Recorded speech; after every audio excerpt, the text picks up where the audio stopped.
un espace où l'on s'autorise à parler de la santé et de l'invisible.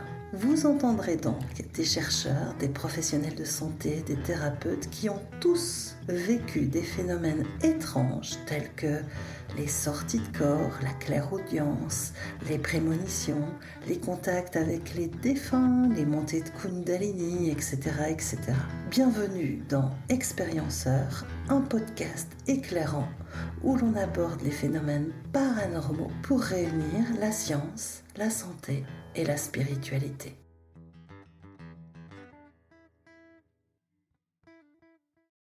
Bonjour, bonjour. Aujourd'hui, j'ai le plaisir d'accueillir Céline Tadiotto. Bonjour et merci de ta présence. Donc Céline, je vais te présenter en deux petites phrases. Tu as débuté des études de psychologie universitaire avant de devenir maman. Ensuite, tu t'es formée à l'énergétique, au Jinshin Jutsu. Ensuite, tu as repris des études de naturopathie. Tu as suivi aussi une formation en psychanalyse transgénérationnelle. Tu as d'ailleurs écrit un livre à ce sujet, J'arrête de subir mon passé, 21 étapes pour se libérer enfin des répétitions transgénérationnelles. Tu es également aussi formée à la lecture psychique avec de nombreux médiums et tu as aussi une formation d'infirmière en santé mentale. Tout prochainement, tu vas aussi sortir un prochain livre qui s'appelle La danse des ancêtres, dont tu nous parleras aussi dans cet épisode. Merci à toi d'être là. J'ai presque envie de commencer par ce qui nous a mis en lien en fait, parce que c'est pas anodin. Il y a une année, en fait, je suis tombée par hasard sur une publication sur Facebook qui rend hommage à ton fils. Cette publication m'a profondément touchée. Et si tu es d'accord, j'ai envie d'en citer quelques passages. Donc tu as écrit « Mon fils Aldric était un géant, de par son corps, mais aussi de par son travail, le travail qu'il avait accepté d'endosser dans cette famille. Il est comme sacrifié au bénéfice de l'arbre, et je trouve cela aussi horrible que courageux. Mon cœur de mère est déchiré, mon cœur de thérapeute reconnaît l'éclat de son passage sur terre avec véracité, et mon âme est impuissante à comprendre le sens de ce jeu humain dans la comédie duquel nous sommes tous embarqués. » J'ai trouvé ce passage, il y a tellement d'amour et de conscience dans ce texte. Vraiment, ça m'a touchée dans plein de domaines. Est-ce que... Voilà, je te laisse commenter. Je te remercie de commencer comme ça. C'est vrai que j'ai eu beaucoup de retours suite à ce post. Je pense que de nombreuses personnes, probablement des parents principalement, se sont reconnus en fait dans cet hommage rendu à mon fils. Et puis probablement aussi de nombreuses personnes qui sont confrontées à la maladie psychique, voire à l'hospitalisation en psychiatrie, que ce soit du côté des patients ou que ce soit du côté des soignants. Et puis ce poste et ce départ de mon fils qui souffrait de schizophrénie a entraîné aussi beaucoup de réactions vis-à-vis des personnes qui connaissent le transgénérationnel ou la psychogénéalogie, en effet. Pour le psychanalyste Didier Dumas, il a constaté que la plupart des enfants psychotiques et autistes ils présentaient des sortes de facultés semblables aux grands mystiques, comme par exemple la voyance, la prémonition, des facultés de s'auto-anesthésier ou de sortir de leur corps. Est-ce que toi, tu as aussi remarqué ça dans ta pratique? Alors, moi, je ne reçois pas beaucoup d'enfants, hein. C'est pas ma spécialité. Donc, non, je pourrais pas dire que j'ai observé ça dans ma pratique. Par contre, je l'ai observé dans ma vie.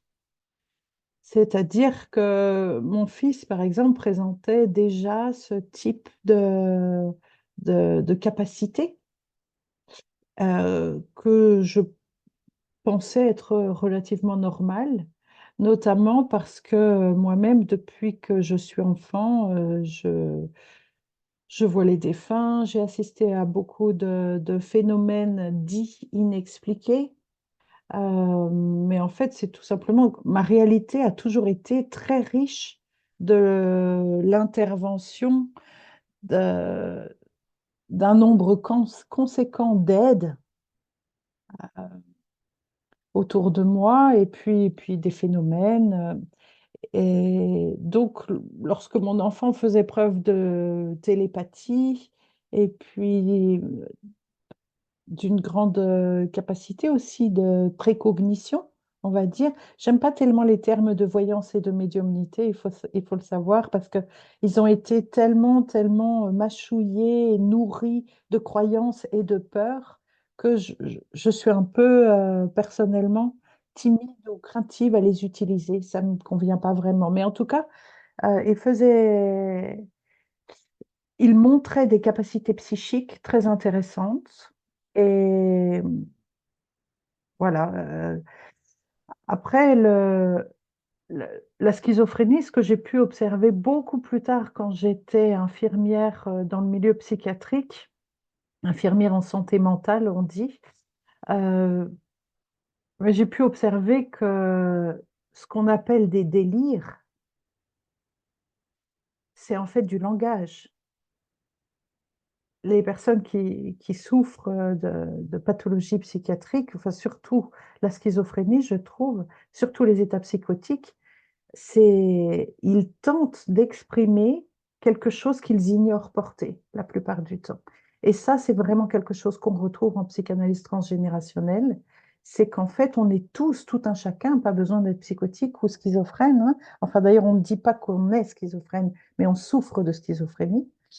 Donc, en fait, tout un chacun, on est agi par l'histoire de notre arbre généalogique, par les traumas qui l'ont constitué et qui l'ont nourri et qui l'ont abîmé. Et ça se raconte à travers nous. Donc, en fait, c'est exactement le même phénomène, mais disons de manière plus vivable. Et lorsque je dis plus vivable, je suis vraiment très attentive à ne pas trop marquer ce plus vivable fortement dans la réalité, parce que les personnes que je reçois ne relèvent pas de la psychiatrie, mais elles souffrent, pour certaines, énormément des répétitions dans leur vie de ce qui a pu se passer dans leur arbre. Donc, on a tous ces phénomènes finalement dans notre vie. Après, par rapport à ce que tu disais de cette citation de Didier Dumas, euh, personnellement, j'ai toujours été très naturellement attirée par la spiritualité euh, et par le mysticisme et par les ouvertures d'âme aussi qui nous permettent de traverser cette existence qui nous secoue, hein, un petit peu dans tous les sens. Et donc, j'ai pu observer assez rapidement que la schizophrénie et le mysticisme avaient quelque chose en commun. Et en fait, la schizophrénie, c'est l'état disharmonieux ou déséquilibré d'un grand mysticisme latent. Alors, on voit des crises mystiques hein, en service, à l'hôpital, et on voit aussi des crises qui sont de tout autre ordre. Il y a de loin pas que des crises mystiques. Mais en fait, si on lit la vie des grands mystiques, ils avaient tous des capacités psychiques.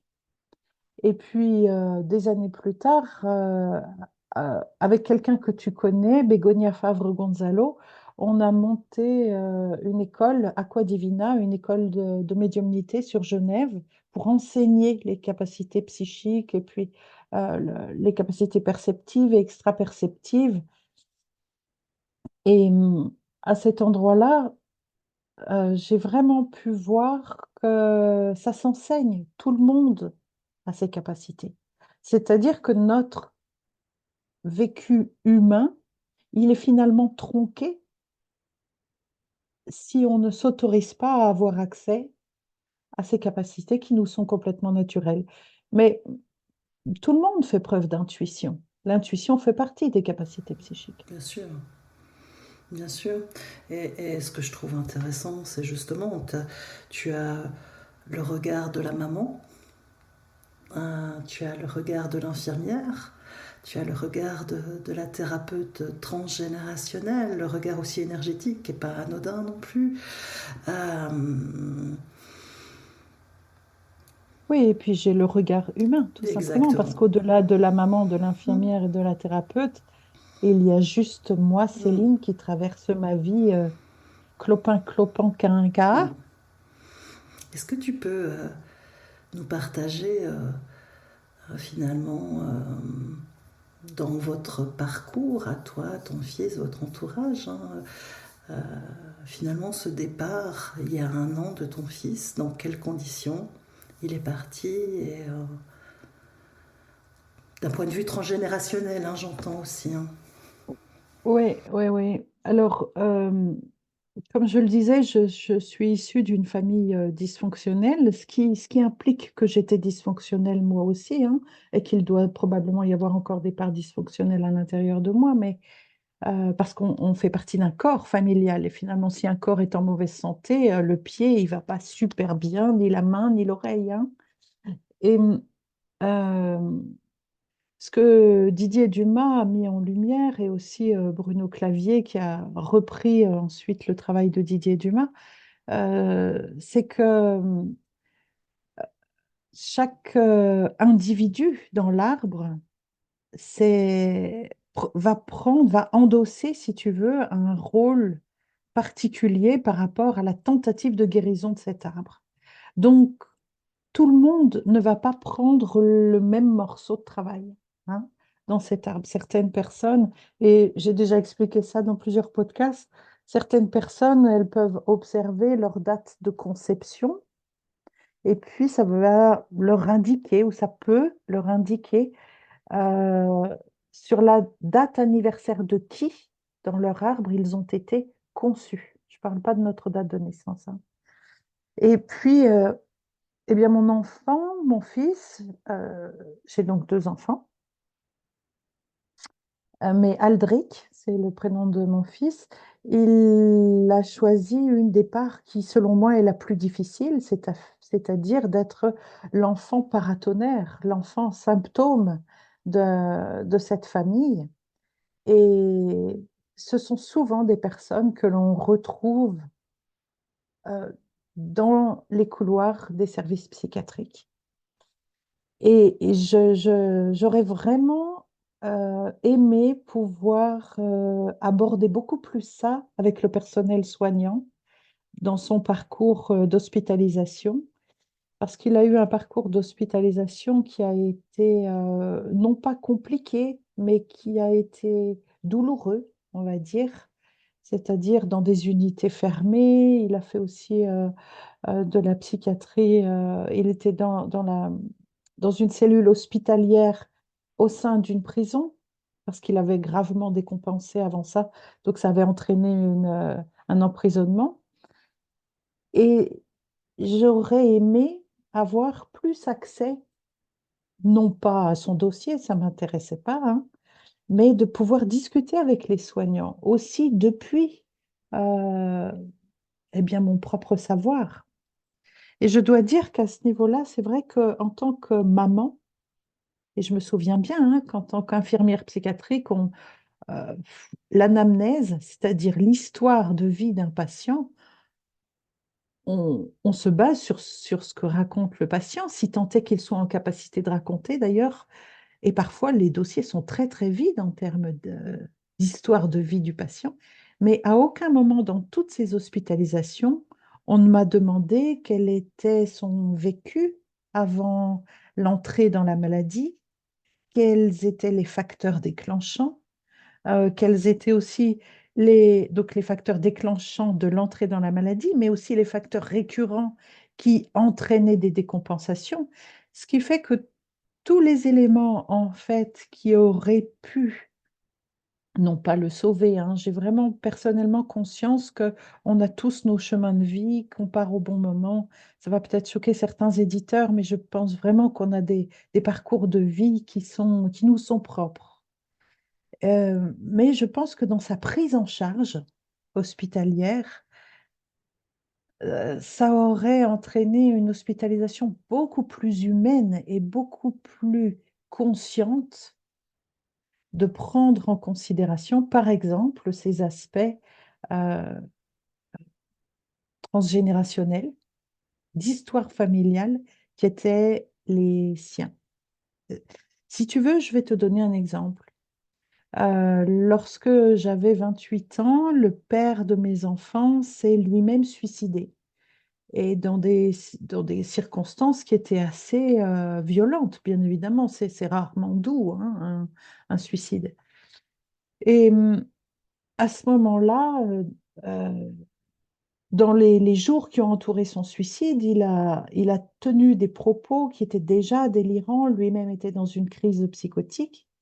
Et lorsque mon fils, donc notre fils, Aldric, a décompensé très fortement dans son parcours de maladie, il était dans un état complètement halluciné, armé jusqu'aux dents, d'accord, parce que les voix étaient menaçantes, ce qui n'a pas toujours été le cas, mais les voix qu'il entendait intérieurement l'invitaient à, à me tuer et à tuer mon conjoint. Et à ce moment-là, je revois ce jeune qui était clairement dans un état, dans une bouffée délirante aiguë. Il tenait le discours de son père alors que lui, il avait 2 ans à ce moment-là, il avait même 18 mois. C'est-à-dire qu'il était en train de répéter la scène originelle et il n'habitait pas son corps à ce moment-là, si je peux dire. Il ne s'habitait pas Et il ne lui-même, pouvait, vois-tu? enfin en tout cas, il avait 2 ans à l'époque en fait. 18 mois, 18 oui, mois, donc en absolument. fait, oui, les souvenirs aussi étaient... C'est hmm. ça, des souvenirs aussi précis de phrases scandées par son propre père. On voit bien que tout l'être avait gardé ça en mémoire. Et je trouve que ça aurait été très intéressant que ça puisse figurer dans son dossier, hein. Et puis l'autre chose, donc lui à ce moment-là avait 26 ans, mais il a donc été emprisonné, bien évidemment. Et puis heureusement, il était dans la partie hospitalière de la prison, ce qui permettait qu'il puisse être pris en charge aussi. Et ensuite, il a intégré un service fermé, hein. Et là, je me suis dit, bah, il faut quand même que je leur dise que il approche des 28 ans qu'avait son père quand il s'est suicidé, que à cet endroit-là, il va ressentir cellulairement, psychiquement, émotionnellement les secousses sismiques de la mémoire transgénérationnelle qu'il porte. Et donc, il faut qu'ils en prennent compte, qu'il faut qu'ils en tiennent compte, parce que Bah oui. voilà, ça va être un moment à accompagner. Et c'est vrai que quand je me suis formée en tant qu'infirmière pour travailler en santé mentale, je pensais vraiment que ce type d'éléments, on en tenait compte dans l'accompagnement d'un patient en hôpital. Et en fait, j'ai malheureusement dû me rendre compte qu'à part certains services privilégiés, peut-être menés par un chef de service plus conscient de ce type de choses, eh bien, ce n'était pas le cas, malheureusement. Tu n'as pas été entendu. Alors, j'ai été entendue par un interne roumain qui a pris beaucoup de notes, avec qui j'ai longtemps discuté, qui a trouvé que c'était très, très important de tenir compte de ça, mais je n'avais pas conscience que cet interne était là seulement pour 3 mois et que tout ce que je venais de déposer n'allait jamais être versé au dossier du patient. Donc voilà, c'est dommage. Ça n'aurait peut-être pas du tout évité son suicide, hein, à mon fils, mais il n'empêche que dans sa prise en charge, ça aurait pu être intéressant, ne serait-ce que l'amener à travailler là-dessus pour moins souffrir de cette histoire qui essayait de se raconter en Bien lui. sûr, bien sûr, Hein. bien sûr, ouais. Voilà. Et donc, il a fini par sortir de l'hôpital. Il a eu beaucoup de chance parce que c'est quelque chose que vivent peu les personnes qui souffrent de schizophrénie. C'est qu'il a rencontré une adorable jeune fille à l'hôpital et qu'ils ont eu la possibilité de vivre ensemble plusieurs années. Et ça a été très touchant pour moi de le voir en couple, de le voir heureux en couple. Et parce que j'ai vraiment pu voir que c'était pas évident du tout pour les personnes qui sont dans un parcours de santé mentale d'avoir la chance de vivre le couple, le fait de se sentir entendu, compris par un autre avec lequel ils vivent. Ouais, tout à fait. Tout à Mm. fait. Et puis voilà, jusqu'au jour où il a à nouveau décompensé. Euh, il avait souvent des décompensations où il prenait la voiture, il partait et en fait, il est redescendu dans le village dans lequel on habitait quand il était enfant. Et au petit matin, il a sauté la falaise. Donc, c'est un acte que je vis, moi, comme étant un grand désir de libération, de sortir de tout ça. Hein. C'était... Alors, bien évidemment, c'était un choc terrible pour moi. Euh, je m'y attendais, je ne m'y attendais pas. Quelque part, et j'espère que mes propos ne vont pas trop choquer les personnes qui vont écouter ton podcast, euh, le, de le voir s'enfoncer dans la maladie, avoir toujours plus de médicaments, d'observer combien sa vie était de plus en plus racornie en termes de droit à agir, de droit à travailler ou de droit à être, tout simplement tel qu'il était. Une part de moi avait déjà accepté de devoir faire le deuil euh, de ce jeune homme que je connaissais, parce que je voyais combien il ne pouvait déjà plus exprimer qui il était profondément.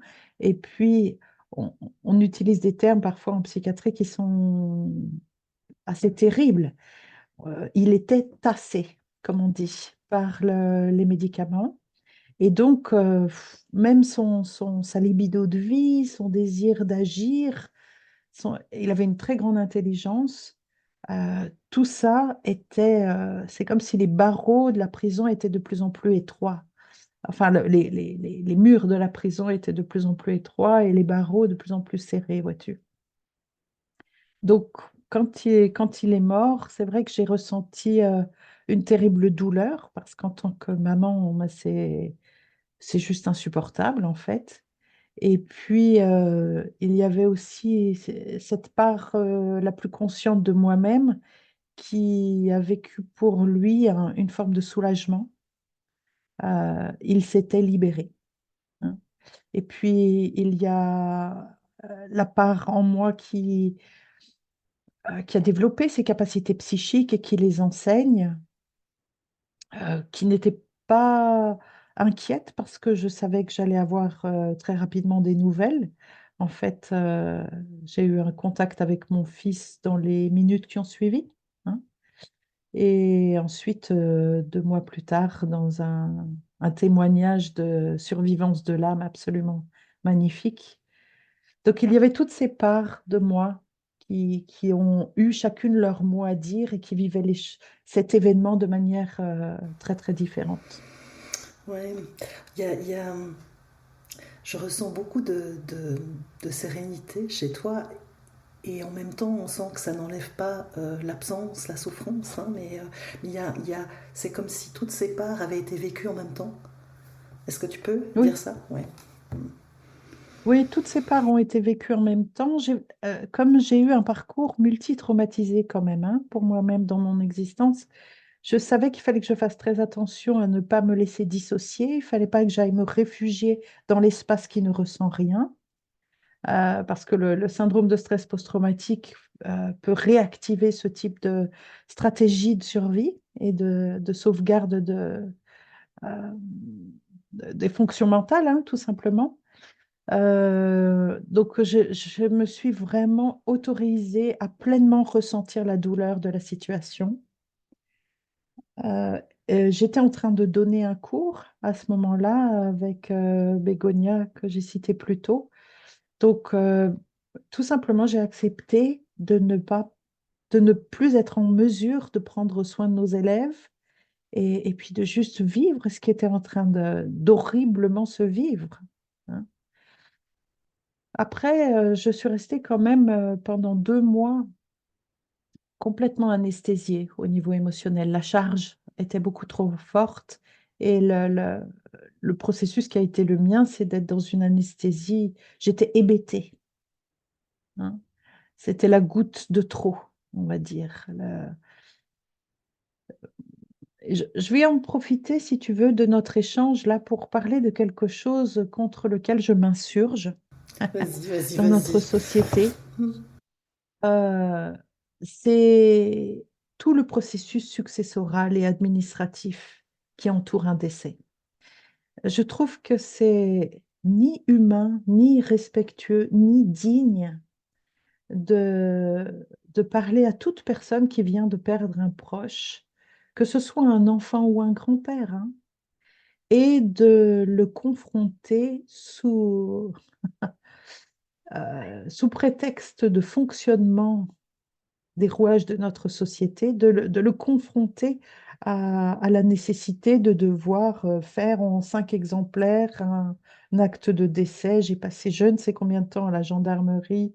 J'ai jamais pu récupérer sa voiture, les papiers dont j'avais besoin pour faire l'administration. Eh bien, c'est terrible, mais ça, c'est presque devenu plus douloureux que ce que j'étais en train de vivre. Et ça, c'est pas normal. On est maintenant, ça fait plus d'1 an, ça fait 1 an et 1 mois aujourd'hui, Aujourd'hui, aujourd'hui qu'il s'est envolé de cette falaise et c'est toujours pas réglé pour 500 francs sur son compte en banque. C'est toujours pas réglé. Et en fait, je suis outrée de ça, de voir que le processus de deuil ne peut pas être fait de manière pleine et entière, complètement concentrée sur ce qui se vit et aussi sur la vie qui reprend à cause d'un système administratif qui s'autorise en fait à s'immiscer dans ce processus. Et je ne le dis pas seulement en tant que maman hein, qui a eu ça à vivre, mais aussi en tant que thérapeute parce que je reçois des personnes qui ont du mal à faire leur deuil ou qui souffrent du fait que des deuils n'ont pas pu se vivre correctement dans les étages supérieurs de leur arbre généalogique, mais cette manière de s'immiscer dans ce processus par la société qui dit, ouais, allez, il faut passer à autre chose, participe en fait du fait que les descendants vont avoir des choses à travailler en thérapie parce que ça n'aura pas pu être fait comme il faut. Donc voilà, c'est un double cri de ça suffit que je me permets mais de lancer maintenant. effectivement, il faut. L'espace est créé pour ça d'ailleurs hein, aussi. Hein, mais qu'est-ce qui fait, Oui. à ton avis, que certaines personnes basculent dans la pathologie et d'autres pas? Je voudrais pas avoir la prétention de savoir pour tout le monde, Mhm. hein. Je peux uniquement parler de ce que j'ai Mhm. observé ou Mhm. appris. Bien sûr. Et moi, le regard depuis lequel je réponds, ça va être celui non seulement de l'infirmière en santé mentale, mais aussi de l'analyste transgénérationnelle que je suis. Et je vois, j'observe que les personnes basculent, on va dire, dans la maladie plutôt que dans l'utilisation des outils qui sont les leurs lorsque l'arbre n'a pas été soigné. C'est la conséquence, en fait, de la disharmonie du courant de vie dans l'arbre qui fait que un des descendants, celui qui choisit de prendre ce job, ne peut pas exprimer ça d'une manière harmonieuse, il ne peut que raconter le chaos en miroir qu'il porte de cet arbre. Et finalement, la maladie n'est pas forcément quelque chose de négatif, hein. Elle vient exprimer ce dont il faut s'occuper. Et la maladie, la pathologie psychiatrique, elle vient aussi signer des travers dans les arbres qui sont très anciens. C'est-à-dire qu'on se rend compte qu'au-delà de 3 générations, si tu veux, qu'il y a le fait de garder des non-dits, de garder des secrets, de continuer des manières d'agir au sein de la famille qui vont être perverses, par exemple. Eh bien, en 4e génération, on va commencer à voir poindre des névroses assez fortes, assez costauds. Je dis 4e, 5e, 6e génération, mais euh, c'est pas comme du papier à musique, hein.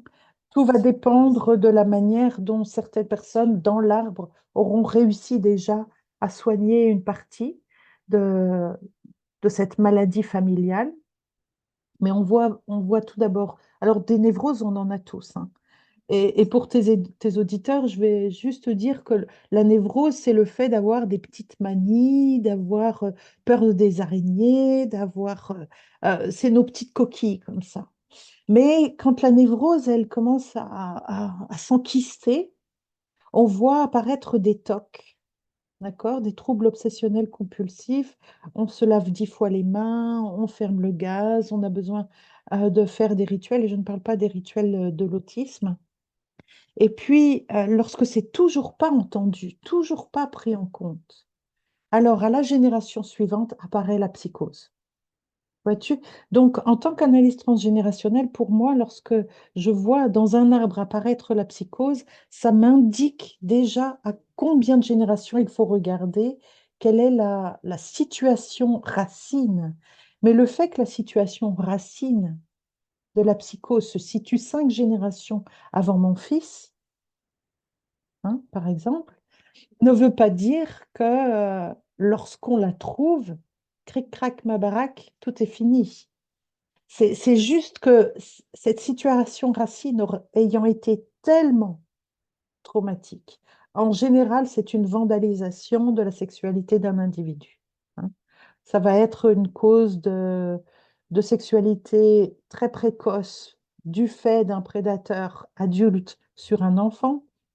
Ça va être une agression sexuelle. euh, d'accord? Donc l'origine est toujours celle-ci. Et, ou bien le meurtre aussi. Mais c'est des effractions de vie, hein. Et donc, 5 ou 6 générations plus tard, quelqu'un va venir raconter au niveau de son délire, comme on dit, ou de son verbiage. Il vient raconter ce qui s'est passé, mais lui-même ignore qu'il porte cette information. Cependant, chaque génération qui a suivi cette racine souche, cette situation originelle, chaque génération, elle est déjà en mauvais état. Ça entraîne vraiment comme une cirrhose de l'arbre généalogique, hein. Donc elle empire au lieu de se soigner, on essaye de mettre sous le tapis, mais c'est comme le boa qui a avalé un éléphant dans Le Petit Prince. On voit un petit peu que le boa, il a une forme d'éléphant. On ne peut pas cacher ce qu'on met sous le tapis. Alors on peut se faire croire que c'est caché, mais la vie, elle se contente pas du tout, en fait, de nos petites simagrées. Elle essaye juste de retrouver et de nous offrir un écoulement fluide et dynamique d'une vie expansée et heureuse. C'est ce que tu disais aussi finalement dans ce post, hein, j'en ai mis que quelques parties. C'est que c'est pas parce que ça avait été détecté que ça empêche le processus. Alors, c'est vrai et c'est pas vrai, parce que le fait de le détecter va quand même, ça fait partie de la cure de l'arbre, hein, ça fait partie du travail soignant Bien dans sûr. l'arbre, le fait de trouver la situation originelle. Mais il va y avoir aussi toute la résistance au changement de tous les membres de la famille existante en vie. Et à cet endroit-là, la pathologie, elle peut être de plus en plus forte, de plus en plus expressive. Les bouffées délirantes peuvent être de plus en plus présentes parce qu'il y a une résistance à l'assainissement de la part des vivants qui vont, si tu me permets l'expression, juste trouver que qu'est-ce que tu nous embêtes avec tes questions, il faut pas remuer la M, euh, toutes ces réactions que j'entends quotidiennement dans mon cabinet, hein, que mes clients reçoivent de la part de leur famille. Eh bien, ça, c'est une résistance. Du coup, comme toute résistance, la force d'expression, elle augmente proportionnellement. C'est vraiment intéressant, hein, Céline, voilà, d'avoir ce retour-là. Et comment on pourrait repenser finalement le soin, l'accompagnement, que ce soit en psychiatrie ou ailleurs, hein, pour quelque chose Oui. de plus humain finalement, de plus... Alors, je vais répondre sur deux axes.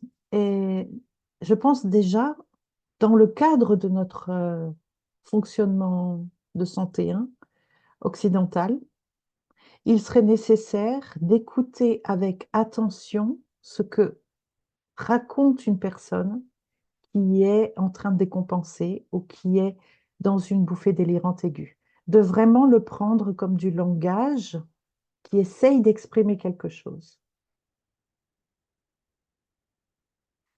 Je me souviens d'un patient lorsque j'étais aux admissions. Les admissions, c'est l'endroit où arrivent les personnes un peu dans l'urgence, hein.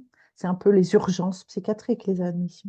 Eh bien, il y avait un patient qui n'arrêtait pas de me dire oui, je sais que tu veux coucher avec moi, je sais que tu veux coucher avec moi. T'es ma tante, tu veux coucher avec moi, laisse-moi tranquille, tu veux coucher avec moi. Et en fait, lorsque j'ai lu son dossier, j'ai vu qu'il y avait effectivement une tante qui a très souvent pris cet enfant à la maison. Il voulait pas aller chez elle, mais c'était la seule nounou. Et il essayait de nous raconter ce qui s'était passé. Mais il essayait de nous raconter ce qui s'était passé de manière si théâtrale et grandiloquente avec des hurlements que finalement, on essayait juste de lui donner des médicaments pour qu'il se taise. Donc, un premier axe, ce serait ça, d'écouter véritablement ce qui se raconte et de rédiger, de prendre en considération l'histoire d'un individu pour véritablement l'accompagner. Je trouve également que l'hôpital manque de psychothérapie. Et il y a un accompagnement psychiatrique qui est donc un accompagnement médical par rapport aux maladies du cerveau qui se règle par une prise de médicaments. Et puis, il y a des entretiens psychologiques, mais qui visent plutôt à renseigner les soignants sur là où en est la personne et si elle est apte à sortir ou non. Mais finalement, le soignant, le patient lui-même, ne reçoit pas de psychothérapie où il peut aller dans son histoire de vie, etc.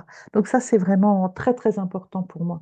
Et puis, l'autre axe sur lequel j'aimerais répondre à ta question, c'est que je m'intéresse beaucoup au peuple premier. C'est ce qui va ressortir dans le livre qui va bientôt sortir là en librairie le 11 avril. Et c'est que les peuples premiers, je pense là notamment à l'Amérique du Sud, à l'Afrique du Sud, pardon, où une personne décompense dans le village,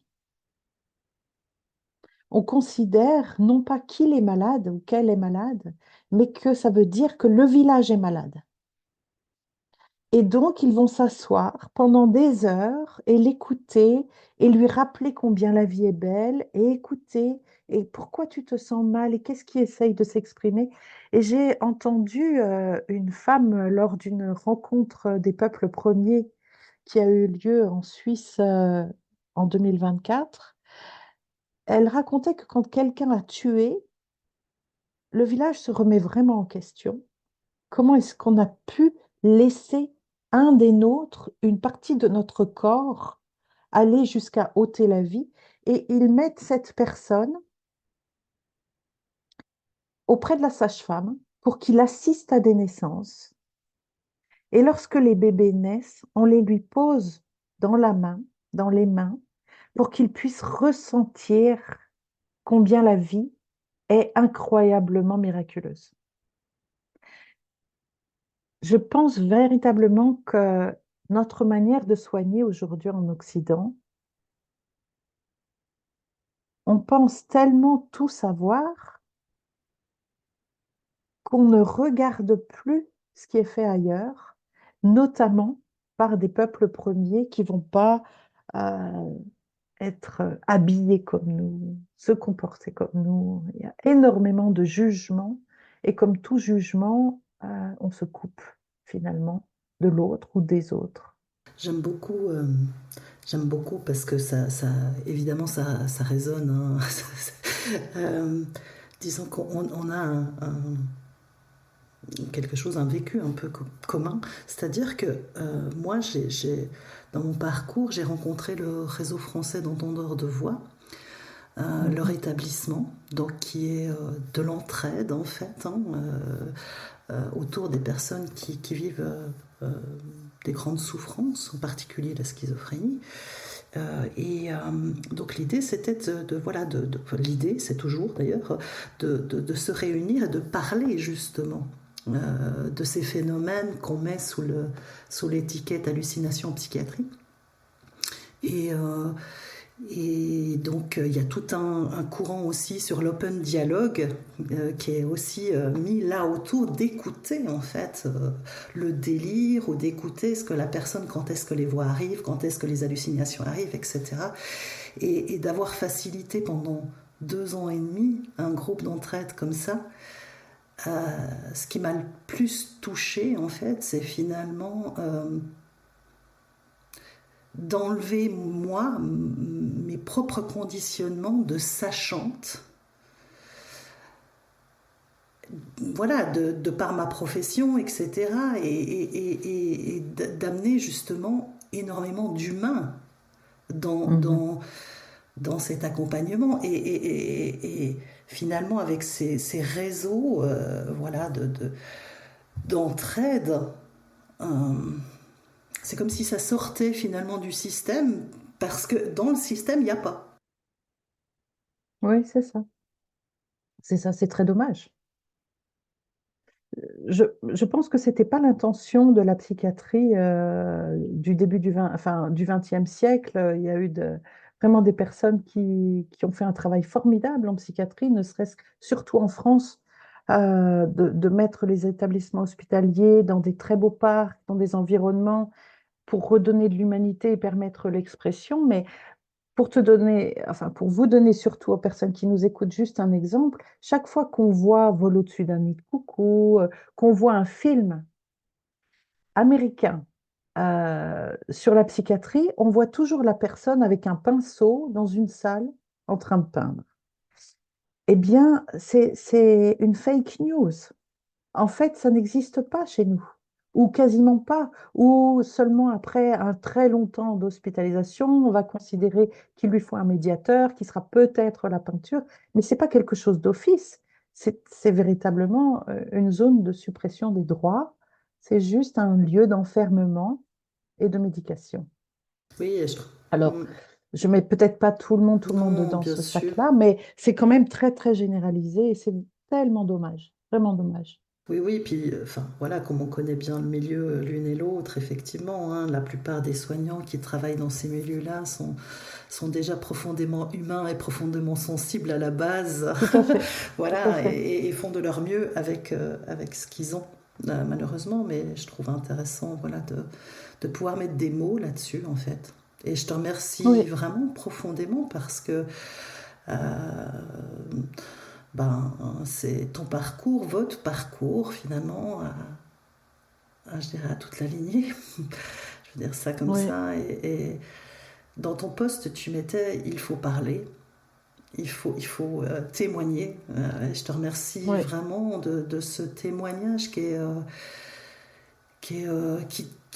pour moi en tout cas me touche profondément, touche quelque chose de très sacré, je vais dire, voilà, et Et du coup, qui amène certainement une dimension spirituelle. Oui, tout à fait, tout à fait. Si tu permets, j'aimerais te raconter justement comment cette dimension spirituelle est venue rencontrer ma dimension incarnée 2 mois après le suicide de mon fils.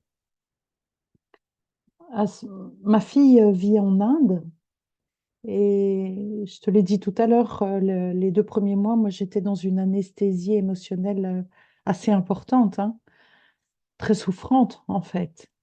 Et 2 mois après son décès, j'étais en Inde auprès de ma fille qui venait d'accoucher.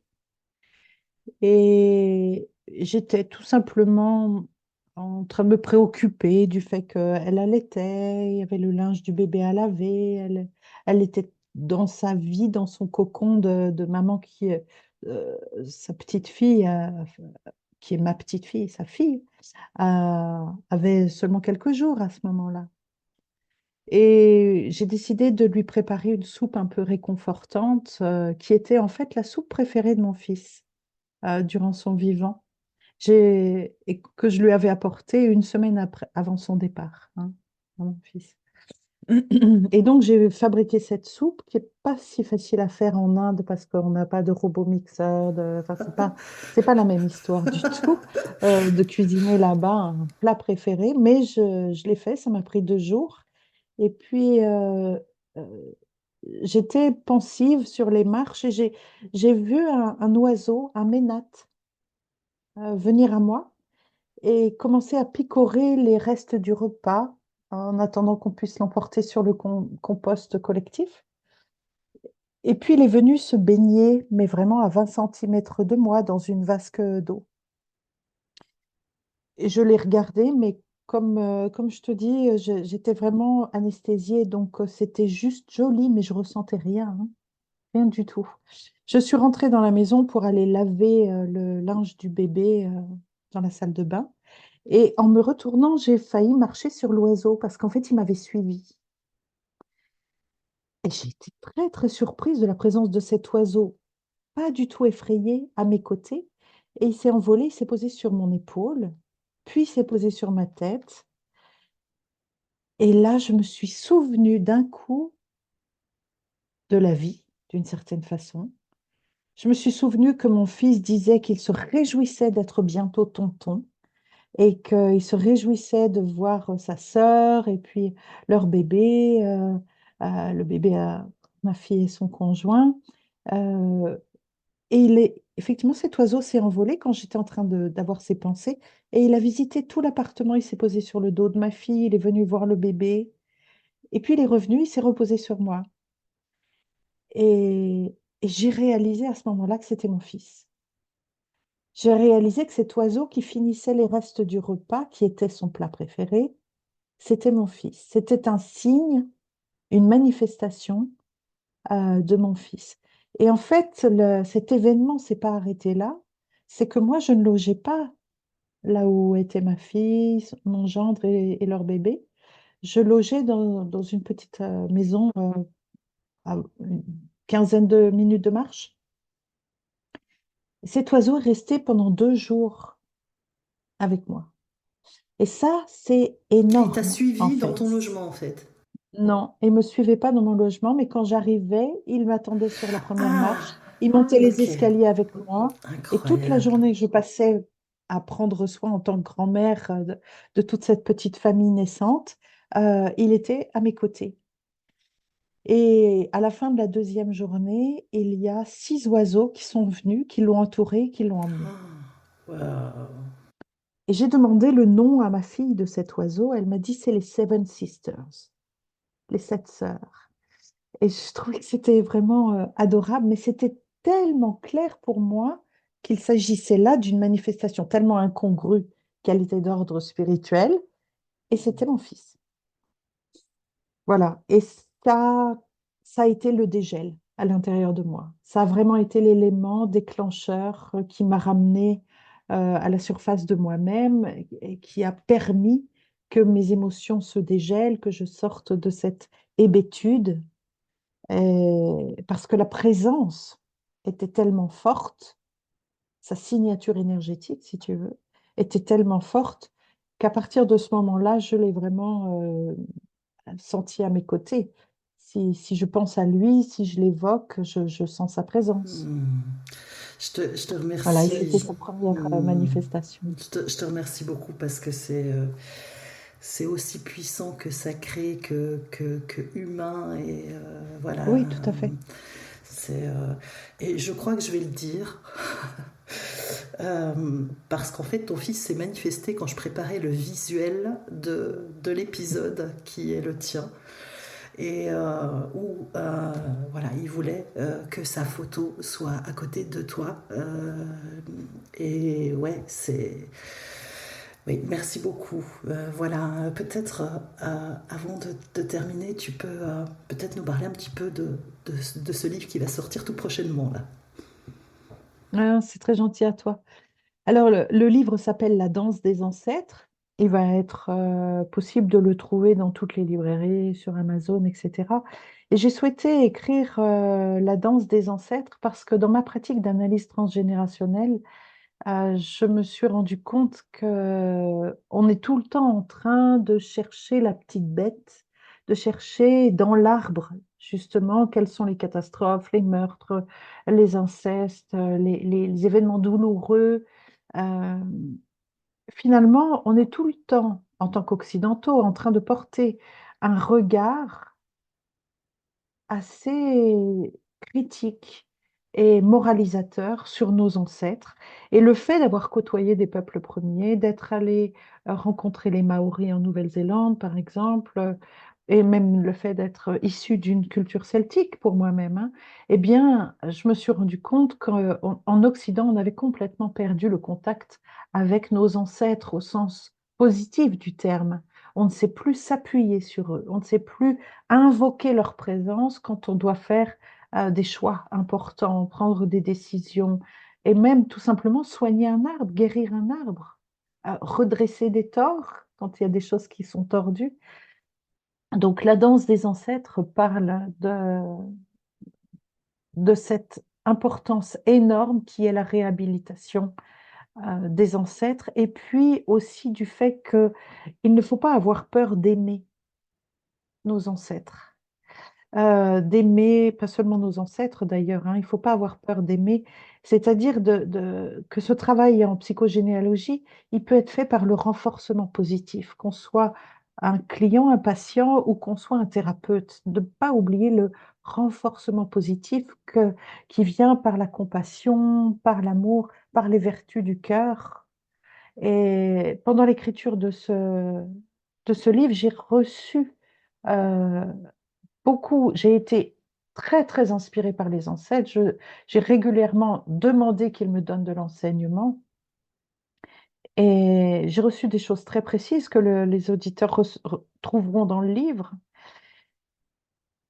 Et j'ai été surprise lorsque j'ai assisté à cette rencontre des gardiens de la Terre dont j'ai déjà parlé, qui a eu lieu en Suisse l'été 2024, de voir que ces peuples premiers parlaient exactement de ce que les ancêtres m'avaient transmis comme étant les grands enseignements qu'on a besoin de retrouver, nous, en Occident.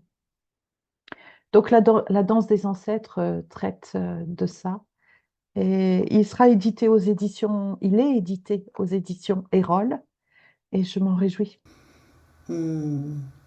Je suis Je te très contente. remercie. Mhm. Ouais, bah oui, oui, oui. Je te remercie beaucoup. Est-ce que tu as envie d'ajouter un petit quelque chose pour terminer?